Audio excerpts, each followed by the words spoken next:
Alhamdulillahirabbil alamin wassalatu wassalamu ala asrofil anbiya'i wal mursalin wa ala alihi wa sahbihi ajma'in. Yang terhormat Bapak Kepala Sekolah SD Anang Tilano, yang terhormat Bapak Ibu Guru, staf Dewan Guru SD Anang Tilano. Pertama-tama marilah kita panjatkan puji syukur kehadirat Allah Subhanahu wa taala, karena hanya izin dan kuasa-Nya lah sehingga kita masih dapat dipertemukan kembali dalam rangkaian kegiatan saya sebagai calon guru penggerak angkatan 8 pada pengibasan budaya positif. Selawat dan salam semoga tercurah pada baginda Rasulullah SAW, para sahabatnya, keluarganya, dan insya Allah hal yang seindah mulia ini akan sampai kepada kita, khususnya keluarga besar SDN Anang Tilano. Bapak Ibu yang kami hormati, pertama-tama permohonan maaf saya meminta waktu untuk saya dapat mensosialisasikan tentang budaya positif sebagai tugas saya pada aksi nyata modul 1.4. Dan insya Allah teman-teman juga calon-calon akan mengikuti seperti ini, insya Allah. Dan baiklah, saya akan memulai tentang bagaimana budaya positif yang ada di sekolah.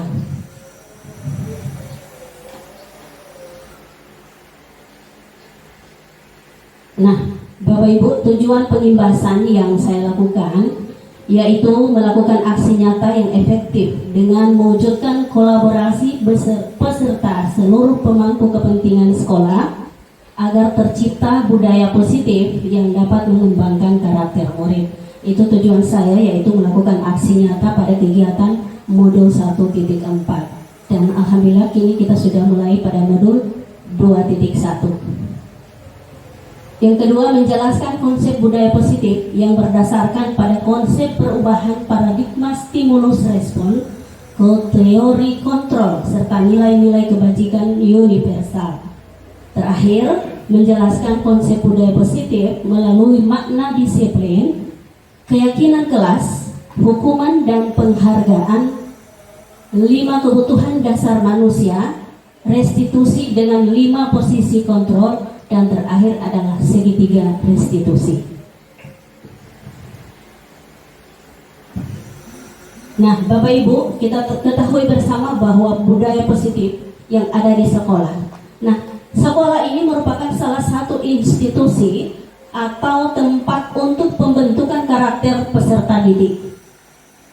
Pendidikan karakter atau pembiasaan budaya positif yang ada di sekolah dapat dilakukan dengan hal pembiasaan yang dimulai dari pembiasaan setiap hari yang sederhana, terutama dalam menjaga kebersihan, sopan santun, menjaga kerapihan. Budaya positif merupakan perwujudan dari nilai-nilai keyakinan universal yang diterapkan di sekolah. Budaya positif diawali dengan perubahan paradigma tentang teori kontrol. Dan sebentar kita akan lihat bagaimana teori kontrol menuju ke dari stimulus kontrol menuju ke teori kontrol. Nah, Bapak Ibu, sebelum saya menjelaskan tentang stimulus respon, kita akan mengadakan kegiatan pemantik. Anda dan teman Anda akan melakukan kegiatan cobalah buka. Anda adalah A. Tugas Anda adalah mengepalkan tangan, salah satu tangan Anda. Coba Anda bayangkan bahwa Anda menyimpan sesuatu yang sangat berharga di dalam kepalan tangan Anda. Anda perlu menjaga benda tersebut sekuat tenaga karena begitu pentingnya kehidupan Anda. Dan tugas B adalah mencoba dengan segala cara membuka kepalan tangan Anda meskipun teman B adalah membujuk, menghardik, mengintimidasi, memarahi, menggoda, menggelitik, bahkan menawari Anda dengan uang agar Anda bersedia membuka kepala tangan Anda. Nah, pertanyaannya, apakah Anda membuka kepala tangan Anda? Bagaimana, Ibu? Bapak Ibu? Coba. Ketika kita menghayal, kita berharap di dalam tangan kita ini memiliki sesuatu yang sangat berharga. Ya, seperti emas. Ya, kira-kira apakah Bapak Ibu akan membuka tangan meskipun dibujuk diraih oleh teman Anda? Apakah kita membuka tangan kita? Tidak ya? Kira-kira alasan apa? Karena barang yang saya pakai sangat berharga. Ya, bagaimana Ibu? karena barang yang saya genggam itu barang yang berharga, jangan sampai ada yang mengambil. Oke, terima kasih. Masih ada yang lain? Ada yang mau membuka? Ya, silakan Pak Hairul. Membuka bersedekah. Kalau menurut saya, Iya. kalau menurut saya,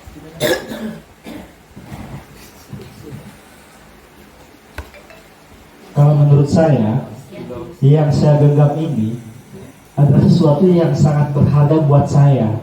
Ya, apabila barang yang saya genggam ini diambil disentuh sama dia, itu bisa saja saya kasih atau tidak, kecuali ini barang ini adalah milik dari saya sendiri, dan apabila saya ingin kan butuh izin kan, misalnya saya minta izin, Pak boleh saya mau, kalau orang lain mungkin tidak bisa, tapi kalau mungkin orang keluarga atau ini mungkin bisa dibuka. Terima kasih. Masih ada yang lain? Ada.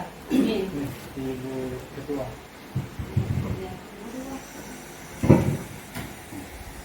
Kalau dari saya mau membuka, tapi saya tidak mau apa yang ada di dalam genggaman tangan saya itu diambil. Oh, jadi hanya Iya, hanya memperlihatkan saja, tapi saya tidak mau barang yang ada sama saya itu diambil. Oke, terima kasih. Sendiri. Ibu lain ada? Oke. Nah, Di sini membuka kepala tangan Anda. betul.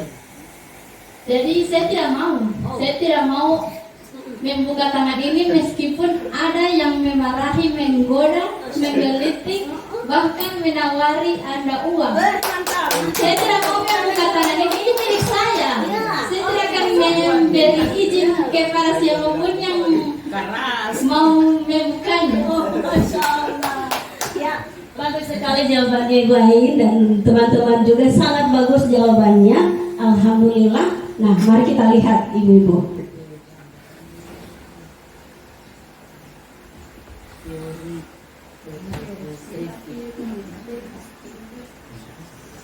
Nah, Bapak Ibu, yang Bapak Ibu jawab tadi itu sudah benar.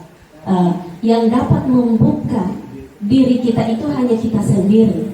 Sebagaimana tidak ada yang dapat merubah dirinya kecuali dirinya sendiri. Seperti itu maknanya, ya. Jadi meskipun kita karena itu adalah apa Bu ya, rahasia kita, rahasia yang ada di diri kita, itu tidak bisa diketahui oleh orang lain, hanya kita, ya. Oke. Nah, sekarang kita masuk pada stimulus respon.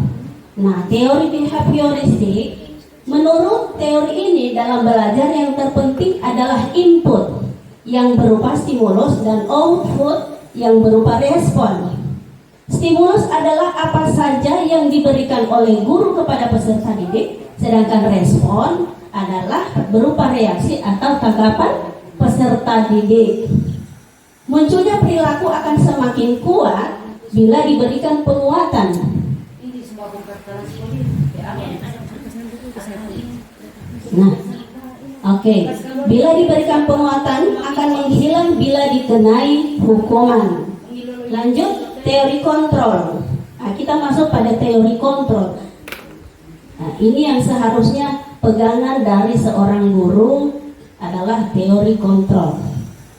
Teori kontrol menyatakan bahwa semua perilaku itu memiliki tujuan, bahkan pada perilaku yang tidak disukai. Nah, semua perilaku-perilaku yang baik dan yang tidak baik itu pasti memiliki tujuan, ada maknanya. Perubahan paradigma stimulus respon yang tadi menjadi teori kontrol. Dr. William Glasser dalam teori pilihan mengusulkan bahwa manusia mampu mengendalikan diri. Kontrol perilaku seseorang hanya dapat dikendalikan oleh diri sendiri. Jadi kepalan tangan tadi itu maksudnya tadi kita tidak dapat mengontrol diri orang lain, tetapi hanya diri kita yang dapat mengontrol diri sendiri. Nah, seorang psikiater dan pendidik Dr. William Glasser dalam kontrol teori yang kemudian berkembang dinamakan choice teori, meluruskan beberapa miskonsepsi tentang makna kontrol. Ilusi guru mengontrol murid. Pada dasarnya kita tidak dapat memaksa murid untuk berbuat sesuatu jikalau murid tersebut memilih untuk tidak melakukannya. Kemudian ada ilusi bahwa semua penguatan positif efektif dan bermanfaat. Ilusi menggunakan kritik dan rasa bersalah untuk mengontrol murid menuju pada identitas gagal. Nah, nanti sebentar kita lihat seperti apa itu identitas gagal ketika kita memberikan hukuman kepada peserta didik. Kemudian ilusi bahwa kritik dan membuat orang merasa bersalah dapat menguatkan karakter. Menggunakan kritik dan rasa bersalah untuk mengontrol murid menuju pada identitas yang gagal. Mereka belajar untuk merasa buruk tentang diri mereka. Mereka mengembangkan dialog diri yang negatif. Kadangkala sulit bagi guru untuk mengidentifikasi bahwa mereka sedang melakukan perilaku ini. Terakhir, ilusi bahwa orang dewasa memiliki hak untuk memaksa. Nah, banyak orang dewasa percaya bahwa mereka memiliki tanggung jawab untuk membuat murid-murid berbuat hal-hal tertentu. Itu yang menjadi ilusi kita sekarang, bahwa orang dewasa itu harus memaksakan kehendak, bahwa anak itu harus mengikuti peraturan kita. Paradigma stimulus respon dan teori kontrol. Bagaimana seseorang bisa berubah dari paradigma stimulus respon kepada pendekatan teori kontrol? Bila kita ingin membuat kemajuan perlahan, sedikit-sedikit ubahlah sikap atau perilaku kita. Namun, bila kita ingin memperbaiki cara-cara utama, maka kita perlu kerangka acuan. Ubahlah bagaimana Anda melihat dunia, bagaimana Anda berpikir tentang manusia. Ubahlah paradigma Anda. Skema pemahaman dan penjelasan aspek-aspek tertentu tentang realitas. Nah, ini ada perbedaan antara stimulus respon dan teori kontrol tentang dunia. Pada stimulus respon, realitas kebutuhan kita sama, tetapi pada teori kontrol, realitas kebutuhan kita itu berbeda. Ya, jadi semua orang melihat hal yang sama itu pada stimulus respon, tetapi pada teori kontrol setiap orang memiliki gambaran yang berbeda. Perilaku buruk dilihat sebagai suatu kesalahan, sedangkan pada teori kontrol semua perilaku memiliki tujuan. Jadi kita lebih ke teori kontrol. Saya bisa mengontrol orang lain, tetapi Anda tidak bisa mengontrol orang lain. Pemaksaan ada pada saat rujukan gagal. Pada teori kontrol, kolaborasi dan konsensus menciptakan nilai-nilai baru. Nah, Bapak Ibu, untuk membangun budaya yang positif di sekolah perlu menyediakan lingkungan yang positif, aman dan nyaman agar murid-murid mampu bertindak dan mencipta dengan merdeka dan bertanggung jawab. Lazimnya disiplin dikaitkan dengan kontrol. Dalam hal ini, kontrol guru dalam menghadapi murid. Jadi budaya positif itu dia masuk pada teori kontrol yang masuk pada kategori disiplin. Nah, ini kita masuk pada makna disiplin yang ada hubungannya dengan teori kontrol tadi. Makna disiplin ini kita sudah tahu bersama bahwa dalam pemikiran Ki Hajar sejalan dengan pandangan Diana Gosen dalam bukunya bahwa arti dari kata disiplin berasal dari bahasa Latin yang artinya belajar, disiplina. Berasal dari akar kata yang sama dengan disiplin atau murid. Untuk menjadi seorang murid, seseorang harus paham betul alasan mengapa mereka mengikuti aturan tersebut, suatu aliran atau ajaran. Jadi makna disiplin selalu dihubungkan dengan hukuman. Berarti kalau orang tidak disiplin berarti dapat hukuman. Ya, disiplin diri juga mempelajari bagaimana cara kita mengontrol diri dan bagaimana menguasai diri untuk memilih tindakan yang mengacu pada nilai-nilai yang kita hargai. Nah, dengan kata lain, seorang yang memiliki disiplin diri berarti mereka bertanggung jawab terhadap apa yang dilakukannya karena mereka mendasarkan tindakan mereka pada nilai-nilai kebajikan. Nah, tentunya untuk mengikuti disiplin ini berarti arahnya ke nilai-nilai kebajikan. Ada yang bisa memberikan contoh nilai-nilai kebajikan? Ibu Linda bisa? Nilai kebajikan. Nilai-nilai kebajikan, Ibu Erni? Datang tepat waktu. Iya. Ada lagi? Nilai-nilai kebajikan? Ada. Iya, mentaati tata tertib sekolah. Nah, sekarang kita lihat yang bagaimanakah nilai-nilai kebajikan. Nah, nilai-nilai kebajikan adalah makna disiplin positif yang dikemukakan oleh Ki Hajar, mengartikan disiplin sebagai bentuk kontrol diri, yaitu belajar untuk kontrol diri agar dapat mencapai suatu tujuan mulia. Nah, tujuan mulia ini mengacu pada nilai-nilai atau prinsip-prinsip yang mulia yang dinamakan nilai-nilai kebajikan. Nah, seperti apa itu?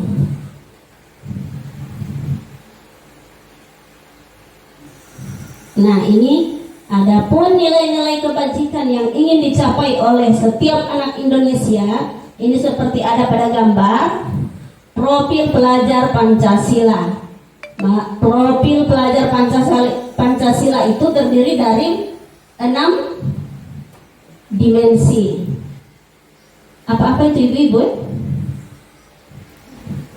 Sebutkan dulu guru. Profil pelajar Pancasila itu ada 6. Ibu Ain, guru kelas, Ibu Herlina. Berakhlak mulia. Ya, berakhlak mulia, mandiri, bernalar, kritis, gotong royong, dan berkebinekaan global. Itulah nilai-nilai profil pelajar Pancasila yang masuk pada nilai-nilai kebajikan. Nah, di samping nilai profil pelajar Pancasila, di sini juga ada 9 pilar karakter. Ini hampir sama dengan yang ada pada profil pelajar Pancasila. Yang pertama itu ada cinta Tuhan dan segenap ciptaannya.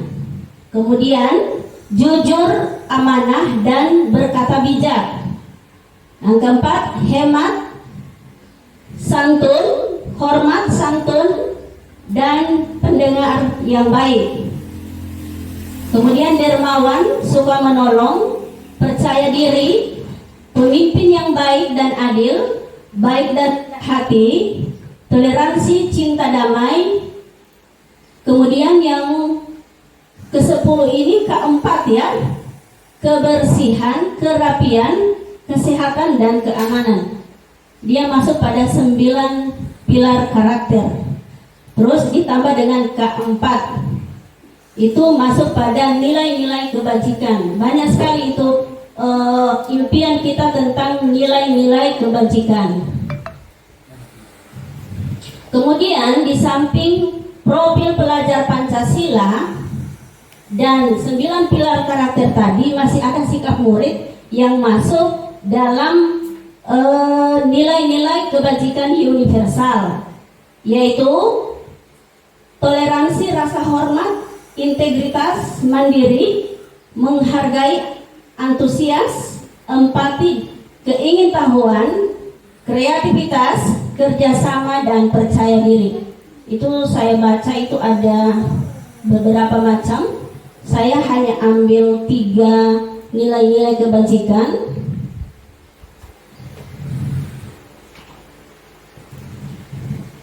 Nah, jadi nilai-nilai kebajikan itu yang kita inginkan kepada anak didik akan menimbulkan motivasi dari dalam. Dan ketika kita tidak mengharapkan nilai kebajikan itu, motivasi anak itu tidak ada. Berarti kita masuk pada teori motivasi perilaku manusia. Jadi teori perilaku manusia itu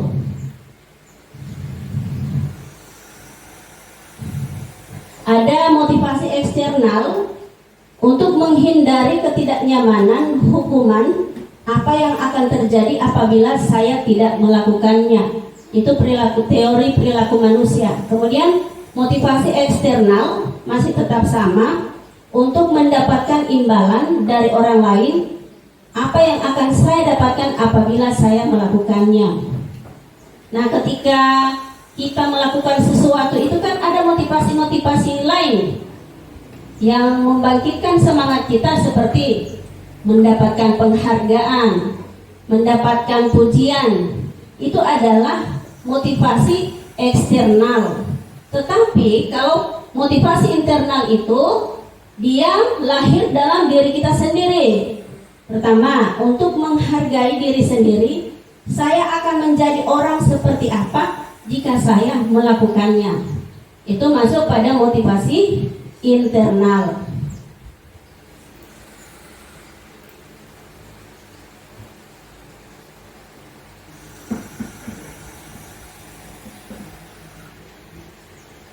Nah, ini ya pertanyaannya, sebagai seorang pendidik, saat Anda perlu hadir di suatu pelatihan, sosialisasi, KKG, motivasi apakah yang mendasari tindakan Anda?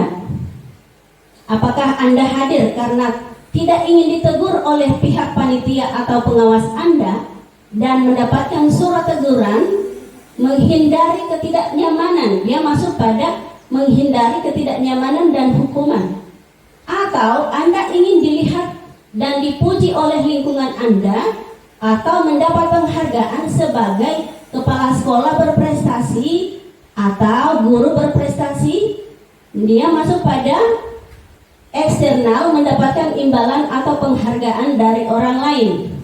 Atau Anda ingin menjadi pembelajar sepanjang hayat, hanya menjadi orang yang berusaha dan bertanggung jawab, serta menghargai diri Anda sendiri sebagai teladan bagi murid-murid, guru-guru, serta lingkungan di sekitar Anda.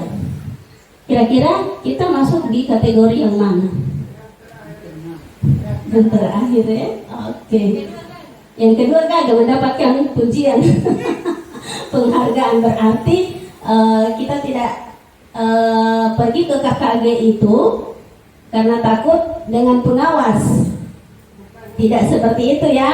Oke. Kita menjadi pembelajar sepanjang hayat, membuka. Iya, terima kasih Ibu Hadijah, membuka wawasan.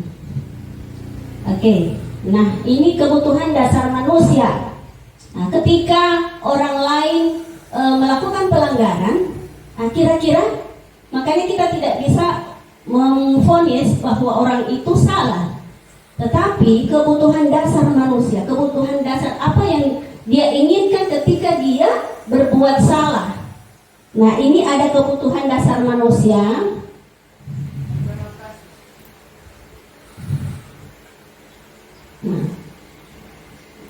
Ya, ini ada power, cinta dan kasih sayang, kemudian penguasaan, kebebasan dan kesenangan. Ini adalah kebutuhan dasar yang kita miliki. Ya, tentunya kita yang hadir di sini, guru-guru memerlukan cinta dan kasih sayang. Ya, begitu juga dengan peserta didik. Ya, tentunya yang di dalam ruangan ini juga ingin cinta dan kasih sayang teman. Kemudian yang kedua, penguasaan freedom. Ya, kita juga harus memiliki penguasaan terhadap aspek-aspek lain tentang pembelajaran. Kemudian kebebasan. Dan terakhir kesenangan. Kita juga manusia ingin ya, kebutuhan dasar kita itu kita ingin ada kebebasan, kemudian ada kesenangan. Begitu juga dengan peserta didik. Ketika mereka ingin melakukan sesuatu, pasti ada kebutuhan dasar yang dia inginkan. Nah ini, coba bacalah kasus di bawah ini. Nah, Iva kurang menguasai pelajaran matematika, sehingga pada saat pelajaran tersebut berlangsung, dia lebih banyak berdiam diri atau menggambar buku pelajarannya. Pada saat guru matematikanya, Pak Seno, menanyakan pertanyaan, Iva menjadi gugup dan tak sengaja menjatuhkan tasnya dari kursi, serta tiba-tiba menjadi gagap pada saat berupaya menjawab. Seluruh kelas pun tertawa melihat perilaku Iva yang bicara tergagap dan terkejut tersebut. Pak Seno pada saat itu membiarkan teman-teman Iva menertawakan Iva yang tergagap dan malu luar biasa, dan malahan minta Iva untuk maju ke depan dan berdiri di depan kelas sambil menunjuk hidungnya karena tidak bisa menjawab pertanyaan Pak Seno. Kelas makin gaduh dan anak-anak pun tertawa melihat Iva di depan kelas memegang ujung hidungnya. Nah, ini tantangan kita.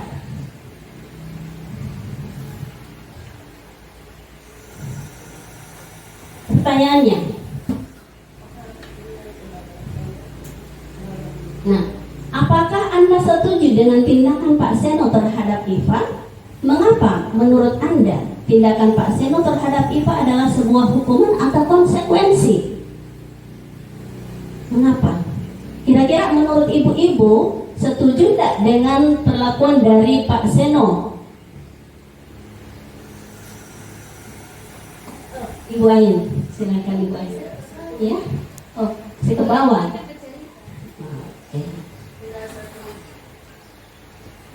Tidak setuju. Alasannya? Seharusnya ini kita beri dorongan, beri motivasi.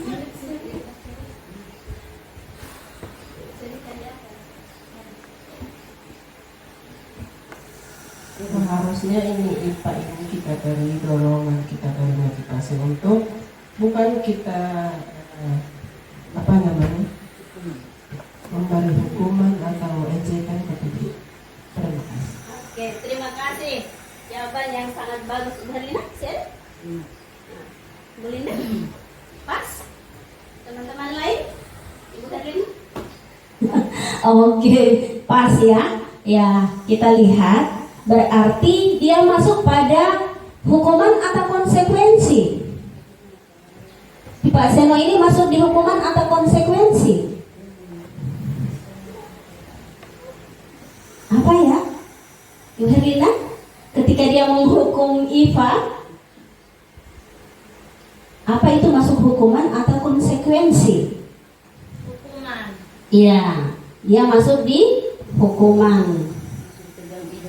Ya, karena sudah ada disuruh pegang hidung. Nah, kita lihat hukuman, konsekuensi, dan restitusi. Ini lihat perbedaan hukuman, konsekuensi, dan restitusi. Jelas ya? Coba baca ya.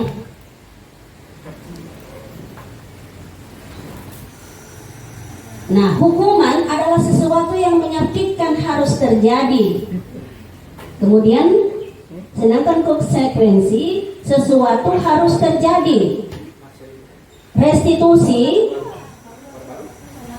ya, merupakan pilihan. Kemudian hukuman tidak nyaman untuk murid dalam jangka panjang, sedangkan untuk konsekuensi dia dalam jangka pendek. Kemudian untuk restitusi itu menguatkan untuk murid dalam jangka waktu yang panjang. Oke.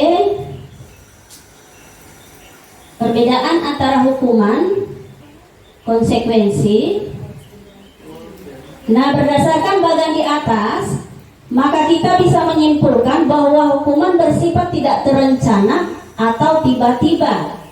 Anak atau murid tidak tahu apa yang akan terjadi dan tidak dilibatkan.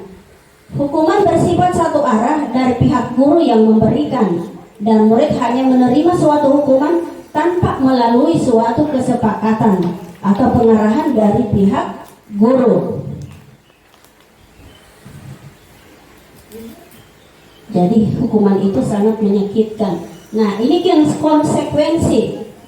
Sementara disiplin dalam bentuk konsekuensi sudah terencana atau sudah disepakati bersama, sudah dibahas dan sudah disetujui oleh murid dan guru. Umumnya bentuk konsekuensi dibuat oleh pihak guru dan murid sudah mengetahui sebelumnya konsekuensi yang akan diterima bila ada pelanggaran. Itu berarti ya, ketika kita memberikan satu aturan, jika tidak memasukkan tugas sebanyak 3 kali, ini konsekuensinya. Oke, paham ya ibu-ibu ya? Kemudian restitusi. Nah, ini restitusi ini adalah suatu hal yang harus guru andalkan dalam menciptakan budaya positif. Restitusi adalah proses menciptakan kondisi bagi murid untuk memperbaiki kesalahan mereka, sehingga mereka bisa kembali pada kelompok mereka dengan karakter yang lebih kuat. Restitusi juga merupakan proses kolaboratif yang mengajarkan murid untuk mencari solusi untuk masalah mereka dan membantu murid berpikir tentang orang seperti apa yang mereka inginkan. Jadi kita di restitusi ini sangat diharapkan untuk mengubah atau menciptakan kondisi dalam memperbaiki kesalahan murid. Nah, setelah pada restitusi kita masuk pada keyakinan sekolah atau kelas. Nah, kemarin kita sudah melihat format yang diberikan oleh Bapak Kepala Sekolah itu sudah ada keyakinan kelas atau keyakinan sekolah. Nah, pertanyaan pemantik, mengapa keyakinan kelas? Mengapa tidak peraturan kelas saja? Mengapa adanya keyakinan kelas penting untuk terbentuknya sebuah budaya positif? Bagaimana mewujudkan sebuah keyakinan kelas yang efektif? Ada yang bisa? Mengapa keyakinan kelas bukan peraturan kelas? Kalau peraturan itu dia lebih kemana? Kalau keyakinan kelas, Ibu Erni? Kalau keyakinan kelas itu dia berbentuk abstrak, nyata. Kemudian peraturan kelas itu secara hukuman saja atau konkret. Oke.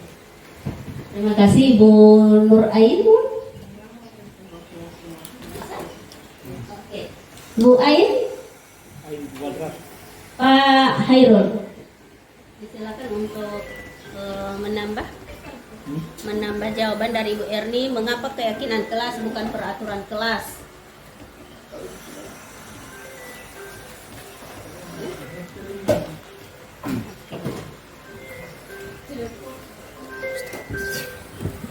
Oke, menurut saya kalau peraturan kelas itu adalah kebijakan yang sudah diatur, yang sudah dibuat.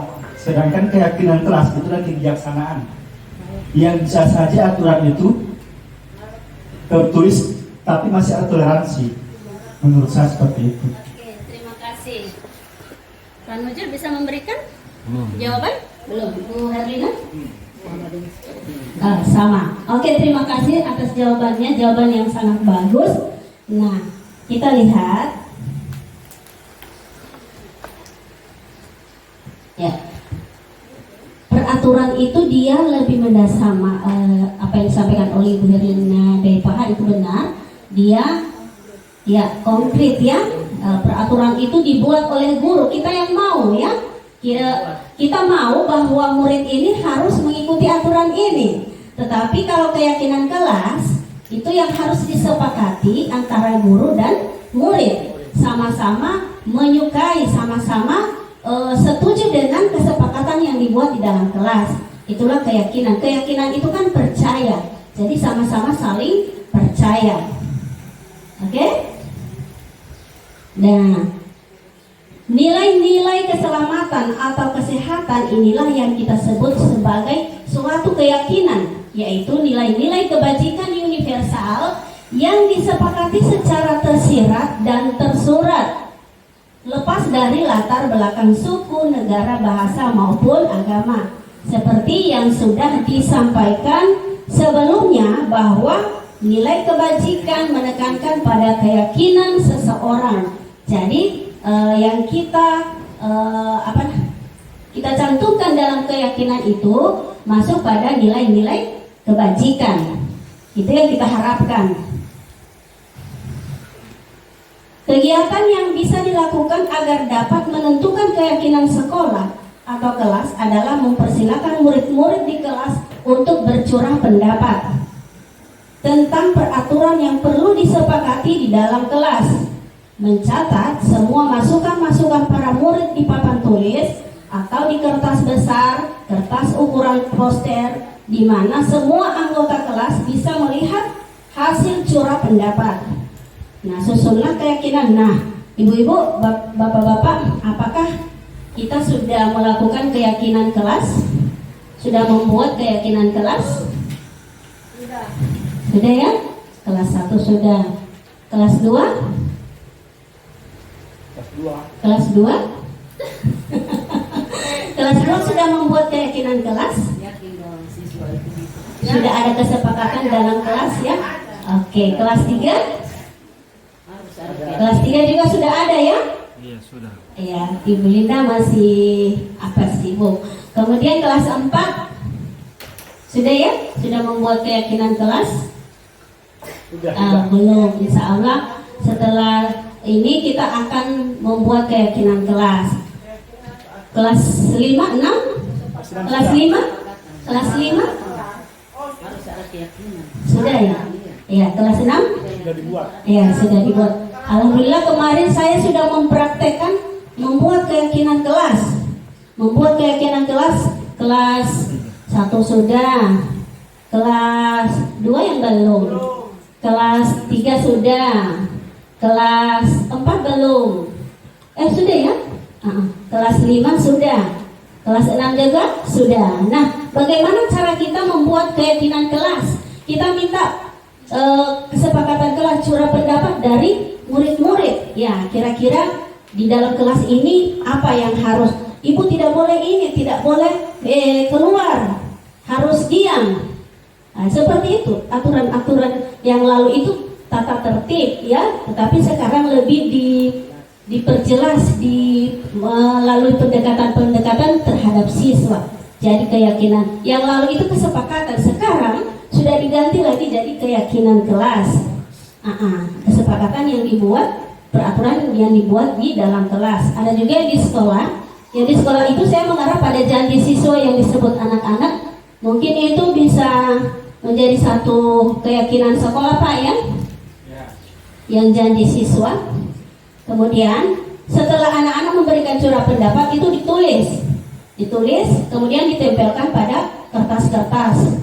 Atau bisa saja kita membuat satu kesepakatan itu, keyakinan kelas itu kita bisa taruh di mana, di kertas atau di kecil, itu menjadi bukan menjadi hiasan dinding, tetapi administrasi kelas. Jadi administrasi kelas, keyakinan yang sudah terpampang, dan nanti itu kan mereka melihat kembali kira-kira apa yang tidak bisa dilakukan. Tetapi dalam melakukan keyakinan kelas itu, jika masih ada kalimat-kalimat negatif, misalnya jangan buang sampah sembarangan, itu diganti, buanglah sampah pada tempatnya. Tidak ada kalimat-kalimat negatif di situ. Atau tidak boleh mengganggu teman, kita ganti saling menghargai. Jadi seperti kalimat-kalimat positif atau masuk pada nilai-nilai kebajikan. Paham Bapak Ibu ya? Oke.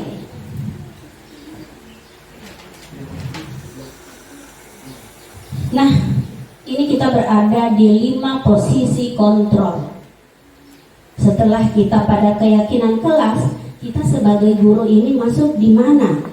Nah, Diana Gosen dalam bukunya mengemukakan bahwa guru perlu meninjau kembali penerapan disiplin di dalam ruang-ruang kelas mereka selama ini. Apakah telah efektif? Apakah berpusat, memerdekakan, dan memandirikan murid? Ada 5 posisi kontrol yang diterapkan seorang guru, orang tua, ataupun atasan dalam melakukan kontrol. Kelima posisi kontrol tersebut adalah penghukum, kemudian yang kedua adalah pembuat rasa bersalah, ketiga adalah teman, keempat pemantau, dan terakhir adalah manajer. Nah, ini penghukum. Kita masuk di area mana ini? Seorang penghukum bisa menggunakan hukuman fisik maupun verbal. Orang-orang yang menjalankan posisi penghukum senantiasa mengatakan bahwa sekolah memerlukan sistem atau alat yang dapat lebih menekan murid-murid lebih dalam lagi. Guru-guru yang menerapkan posisi penghukum akan berkata seperti ini: patuhi aturan saya, atau awas. Yes. Ada ya, kalau kita menghukum anak, awas ya. Oke. Kemudian kamu selalu saja salah, pasti selalu terakhir. Kemudian guru seperti ini senantiasa percaya hanya ada satu cara agar pembelajaran bisa berhasil, yaitu cara dia. Nah, biasanya pada penghukum itu nada suaranya tinggi, bahasa tubuh, mata melotot, ya, kemudian jari menunjuk-nunjuk, menghardik, terlambat lagi, pasti terlambat lagi, selalu datang terlambat. Kapan bisa datang tepat waktu? Nah, ini orang-orang penghukum.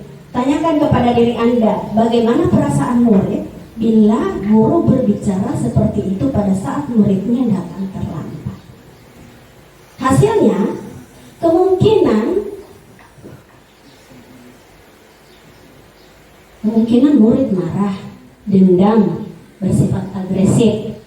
Bisa jadi sesudah kembali dulu, murid tersebut akan mencoret-coret bukunya. Murid melihat motor, ya ini ya yang bahaya ini. Melihat motor atau mobil Bapak Ibu guru akan menggores kendaraan tersebut dengan paku. Ini lebih parah lagi. Ya, insya Allah belum ya. Kemudian, nah ini guru dalam posisi pembuat merasa bersalah. Seperti apa guru berada pada pembuat merasa bersalah? Ya, pada posisi ini biasanya guru akan bersuara lebih lembut. Pembuat rasa bersalah akan menggunakan keheningan yang membuat orang lain merasa tidak nyaman, bersalah atau rendah diri. Kata-kata yang keluar dengan lembut akan seperti, ibu sangat kecewa sekali dengan kamu. Berapa kali bapak harus memberitahu kamu ya? Gimana coba kalau orang tua kamu tahu kamu berbuat begini? Ini pada posisi pembuat bersalah, merasa bersalah.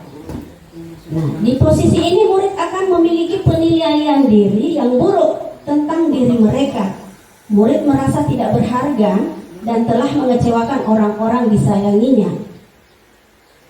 Pembuat merasa bersalah nada suara memelas, halus, sedih, bahasa tubuh merapat pada anak. Kemudian lesu. Adik, kamu ini bagaimana ya? Kamu sudah janji dengan ibu tidak akan terlambat lagi. Kamu kenapa ya? Senang sekali mengecewakan ibu. Ibu benar-benar kecewa sekali. Nah, bagaimana perasaan murid bila ditegur seperti itu? Nah, alhasil murid akan merasa bersalah telah mengecewakan ibu atau bapak gurunya. Murid akan menjadi orang yang gagal dan tidak sanggup membahagiakan orang lain. Kadangkala sikap seperti ini lebih berbahaya dari sikap penghukum, karena emosi akan tertanam rapat di dalam. Murid menahan perasaan, tidak seperti murid dalam dengan guru penghukum, di mana murid bisa menumpahkan amarahnya walaupun dengan cara negatif. Murid tertekan seperti ini yang tiba-tiba bisa meletus amarahnya dan bisa menyakiti diri sendiri atau orang lain. Biasanya orang pembadian kan yang ditegur dengan dia halus tapi pedas. Dia berarti pada posisi merasa bersalah ya. Nah, ini posisi guru pada posisi kontrol teman. Nah, guru pada posisi ini tidak akan menyakiti murid, namun akan tetap berupaya mengontrol murid melalui persuasi. Posisi teman pada guru bisa negatif ataupun positif. Positif di sini serupa hubungan baik yang terjalin antara guru dan murid. Guru di posisi teman menggunakan hubungan baik dan humor. Biasanya kalau guru dengan murid selalu humor berarti dia berada pada posisi teman. Nah, murid ini menjadi teman. Ayo bantulah demi Bapak ya. Ayo ingat tidak bantuan Bapak selama ini. Ya, sudah kali ini tidak apa-apa. Nanti Ibu bantu bereskan. Hal negatif dari posisi teman adalah bila suatu saat guru tersebut tidak membantu, maka murid akan kecewa dan berkata, "Saya pikir Bapak Ibu teman saya." Murid merasa dikecewakan dan tidak mau lagi berusaha. Hal lain yang mungkin timbul adalah murid hanya akan bertindak untuk guru tertentu dan tidak untuk guru lainnya. Nah, itu pada posisi guru. Pada posisi guru sebagai teman. Nah, ini sudah mau terakhir. Nah, alhasil murid akan merasa senang dan akrab dengan guru. Ini termasuk dampak yang positif. Hanya saja di sisi negatif, murid menjadi tergantung pada guru tersebut. Bila ada masalah, dia merasa bisa mengandalkan guru tersebut untuk membantunya. Akibat lain dari posisi teman, adik hanya akan berbuat sesuatu bila yang menyuruh adalah guru tersebut. Jadi ketika kita menjadi teman si murid, dia tidak akan mengandalkan guru lain, tetapi hanya selalu dengan guru itu, karena dia selalu menjadi teman dari murid ini, murid si Adi. Ya. Nah, ini kita berada pada posisi pemantau. Memantau berarti mengawasi. Pada saat kita mengawasi, kita bertanggung jawab atas perilaku orang-orang yang kita awasi. Posisi pemantau berdasarkan pada peraturan dan konsekuensi. Jadi dia masuk pada peraturan dan konsekuensi. Pertanyaan yang diajukan seorang pemantau, peraturannya apa? Apa yang telah kamu lakukan? Sanksi atau konsekuensinya apa? Nah, ketika anak melanggar, kita pasti mengatakan kemarin konsekuensinya apa? Hukumannya apa nanti kalau anak-anak melanggar? Seperti itu. Iya. Ini guru, Adi, tahukah kamu jam berapa kita mau mulai? Kemudian Adi menjawab, tahu Pak. Guru, kamu terlambat 15 menit. Apakah kamu sudah mengerti konsekuensi yang harus dilakukan bila terlambat? Adi mengatakan, paham Pak, saya harus tinggal kelas pada jam istirahat dan mengerjakan tugas ketertinggalan saya. Guru, ya benar, nanti pada saat jam istirahat kamu harus tinggal di kelas untuk menyelesaikan tugas yang tertinggal tadi. Nah, jadi pada posisi pemantau ini kita juga kebanyakan di sini memberikan konsekuensi pada anak. Alhasil, murid memahami konsekuensi yang harus dijalankan karena telah melanggar salah satu peraturan sekolah. Guru tidak menunjukkan suatu emosi yang berlebihan, menjadi marah atau membuat merasa berbuat salah. Murid tetap dibuat tidak nyaman, yaitu dengan harus tinggal kelas pada waktu jam istirahat dan mengerjakan tugas. Guru tetap harus memantau murid pada saat mengerjakan tugas di jam istirahat karena murid tidak bisa tinggal seorang diri. Ya tentunya kalau anak-anak kita tinggalkan di dalam kelas, tentunya guru juga harus menjadi pemantau pada kegiatan konsekuensi tadi. Nah, ini manajer. Posisi terakhir adalah manajer. Jadi ada 5 tadi ya. Sekarang terakhir adalah posisi guru dalam manajer.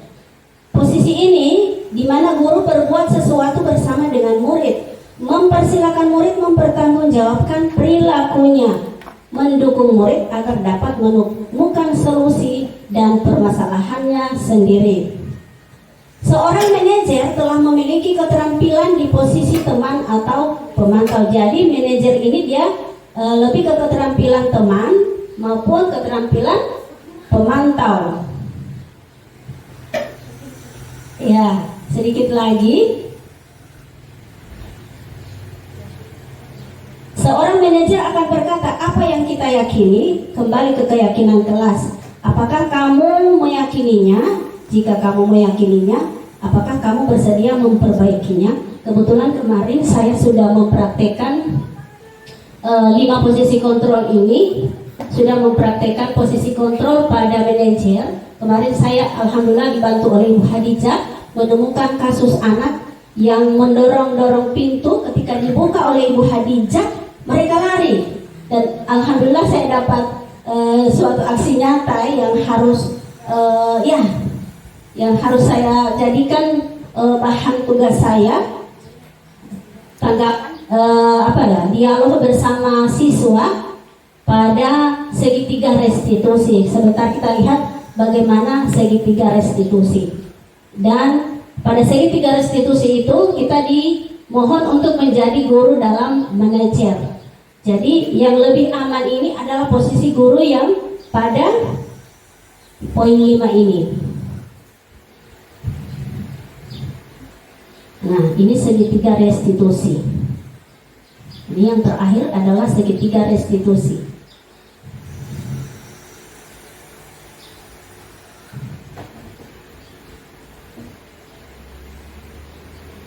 Nah, pada segitiga restitusi ini ada yang pertama adalah menstabilkan identitas, kemudian yang kedua adalah validasi tindakan yang salah, yang terakhir adalah menanyakan keyakinan.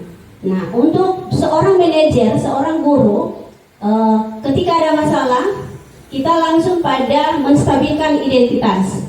Setiap orang pasti pernah melakukan kesalahan. Kamu bukan satu-satunya yang melakukan kesalahan.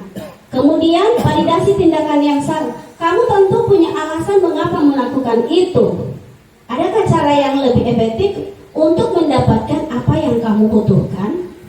Nah, setelah kita menanyakan hal itu kepada peserta didik, tanyakan keyakinan kelas apa yang kira-kira kamu lupa dalam melakukan dalam melanggar satu kesepakatan yang telah kita buat. Nah, ini di segitiga restitusi ini nilai-nilai kebajikan yang kita harapkan kepada peserta didik ketika mereka sudah lupa, ini dikembalikan masuk pada validasi tindakan yang salah atau menanyakan keyakinan kelas yang kita buat di dalam kelas kemarin. Kira-kira tadi anak-anak sudah mendorong pintu Ibu Hadijah. Kira-kira keyakinan kelas mana ya yang kamu tidak, yang kamu lupa? Ada, kita ungkapkan kembali keyakinan kelas seperti menghargai guru. Dia masuk di situ. Berarti nantinya mereka aja menghargai guru, Bu. Nah, di situ berarti apakah anak-anak tidak punya inisiatif untuk mendapatkan menjadi orang baik? Nah, itu validasi tindakan. Tetapi menurut instruktur yang kemarin itu pada elaborasi, tidak semua permasalahan itu dimasukkan dalam segitiga restitusi. Ada yang bertanya, Bu, bagaimana kalau semua sudah dilakukan, terus anaknya seperti itu? Bagaimana pakai profil belajar Pancasila? Ketika semua yang dilakukan oleh guru itu dalam menangani kasus-kasus anak sudah dikeluarkan jurus-jurusnya. Ada yang bertanya, kira-kira kalau mereka tidak mempan lagi, kira-kira apa yang akan dibuat? Makanya kata instruktur, tidak semua permasalahan masuk pada segitiga restitusi. Ya, jadi mungkin ada pada hukuman, konsekuensi, dan pemantauan. Iya, Bapak Ibu. Nah,